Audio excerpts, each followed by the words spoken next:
What's it like having a place? What do you miss the most about Tent City? Letting the dog out on the main floor instead of letting out on the 20th floor because it's a long leap for him. When I write my history, the chapters won't be named for daring deeds. Each will carry. You holding up all right?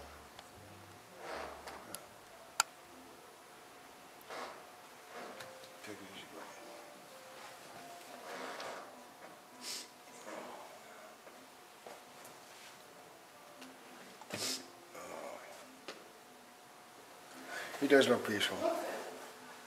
They have this. It's going to be like there's going to be a bunch of units for people to live in for a year to 2 years, and they're going to not be allowed to have drop-ins and people coming in and hanging out.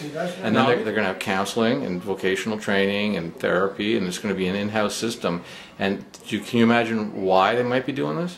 But they're going to take these guys, okay, let's say if it was me, they're going to take me out of here and they're going to put me down there for a year, and you're not going to have nothing except what's inside that building for a year. That's not true. You can go out and do stuff. Yeah, you know, but 90% of your time is stuck inside. That's not true. They're not forcing you to do anything. They're forcing you not to party. They're forcing you not to have slum parties, crack houses. But you said people need supports and they need therapy and they need rehab, and this is what they're offering people. I agree 100%, but I'm just going about it the wrong way. Well, what's the right way? You can't take a person. You have to have contact with people constantly. They're not taking away people's contact. You're not like it's not like a prison. I don't know. I tried. It didn't work for me. I did 28 days at the Harbor. That's not what they're doing. It's not a drug rehab, dude. That's not what it is. It's not a drug rehab. No. You need to look into it. It didn't work. You did it for 28 days. You didn't do it for 740 days. No, 28 days was one day too many. I couldn't wait to get out of there. Well, yeah, you got to decide whether you meant what you said or you didn't. Yeah. You say everybody shares the same problem. Pops is doing a little crack still. Everybody's still doing drugs. What about Eddie? Eddie could be alive today if he wasn't doing crack.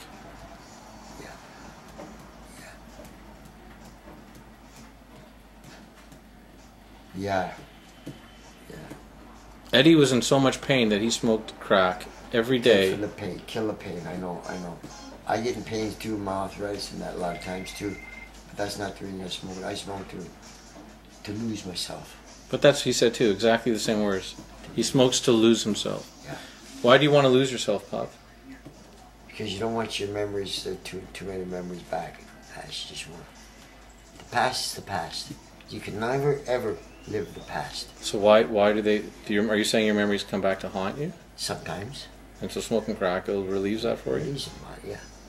Relieves them, yeah. Sure it did. Eddie was right. Eddie's absolutely right. It was too bad that he had to. Too bad he had to go that way, though. You know, it's that's not the way I wanted to ever see Eddie go. I never ever dreamed that Eddie would go that way. I figured that Eddie would get to the age and go to bed at night time, and that's it, because that's the way I want to do it. Just go to bed at night time, and I'll wake up the next day. You remember what happened to Eddie when he was in Kingston? You know, his family brought all the articles, all the newspaper articles to the wake, and the pictures of him when he was young. So when you think about Eddie, how do you remember him? Would you rather remember him back in the days of Kingston, or would you rather remember him back in the days of Tent City? What's better for you? I remember Eddie when he was younger, you know, and played ball and all that shit together in the pen and all that, right? That's the way I remember Eddie. He liked the good times. Did Eddie die because he was homeless, or did he die because he had a drug problem that couldn't be cured? Eddie died, yeah, because of a drug problem he had that couldn't be cured. I told Eddie when I lived on Coxwell, and I told him then, I said, Eddie, slow down, quit. You can stop if you want. Put it in your mind. Mind over matter. You can quit if you want. I'd tell him I'm out. I wouldn't be out. I'd have it right there. I tell them I haven't got it. I have to phone the man to get something, and I can't reach him. Okay, you and I have shared some very powerful moments, correct? Yeah. Let's be honest. You're going into the hospital and lying to them about back pain and getting 30 perks. Do you think if there was a program that you could go into, let me say if, and at the end of it you could come out feeling great about yourself and not have to do that, would you do it? But why? I'm not hurting anybody. Let's debate. It's debatable. There are people who think that hurts. For that, well, yeah, okay, but it's But they're the people whose money. No, punching somebody out, robbing them. No, but there are people who would prefer you do that because then they could put you in jail again. Well, and if you do not think that if there was a system that could actually. No, because they're not going to supply my weed, and that's a major thing for me. About anything, even. But you're on a medical program for weed. I want to smoke weed, and if I can't smoke weed, then I'm not interested in it. And why do you want to smoke weed? I like the buzz. What does the buzz do for you? It lowers me out. Look at me. I'm nice, calm. My face is lit up. I'm happy. You see me smoking 20 piece, you see me smoking 20. There's a big difference between smoking a joint and doing that. And I'd rather do this every day. We do know in Toronto that there's very, very little transitional housing in the community. A transitional housing alternative is something that people need to kind of help them figure out what they want to do in terms of their housing situation, help them break away from their street involvement, help them to make more positive choices, get them involved in the community through volunteering, support people to get involved in social recreation programs, help individuals to look at a whole bunch of things in their lives like budgeting, their finances, their drug use. There's a lot of guilt involved in saying no to their friends. They're still very vulnerable to having people that they've known from the street trying to access their units, access them. We want to make it really easy for people to say no, and we're looking at having a zero guest policy. A lot of new research coming out of the mental health recovery movement that basically disproves the fact that once people get a mental health diagnosis that they'll continue to have it for the rest of their lives. Well, we want to meet with each person individually to figure out exactly what they want to work towards.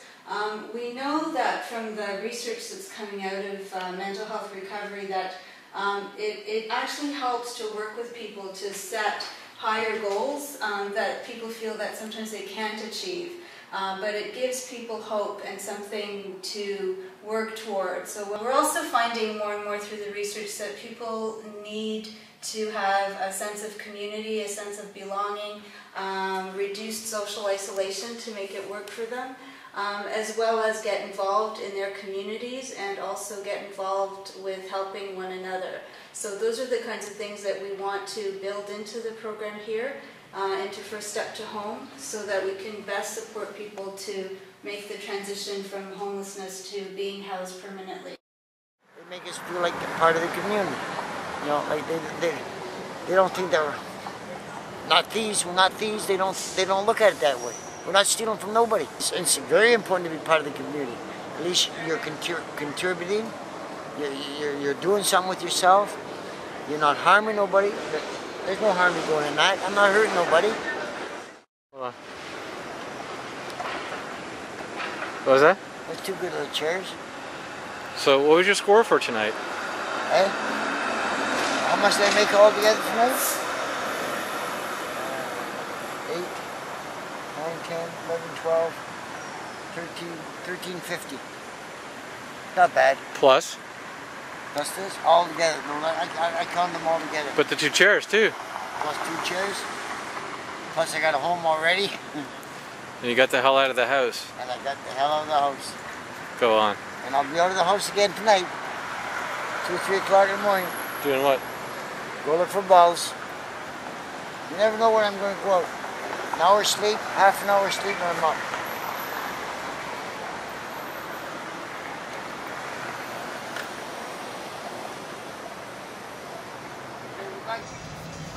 Okay, listen, Eric, you really want to remember me? Hey? If you really, really want to remember when I go, do me one thing. Promise me one thing. Just remember my trailer. Remember my trailer at Tent City and the fun we had down there. That's all. I don't care what anybody else does. I just want to remember the fun we had, and that's it. Remember that old trailer. I still want my money for it too. Owes me money. I want it. Or I'm going to start out at Transitional.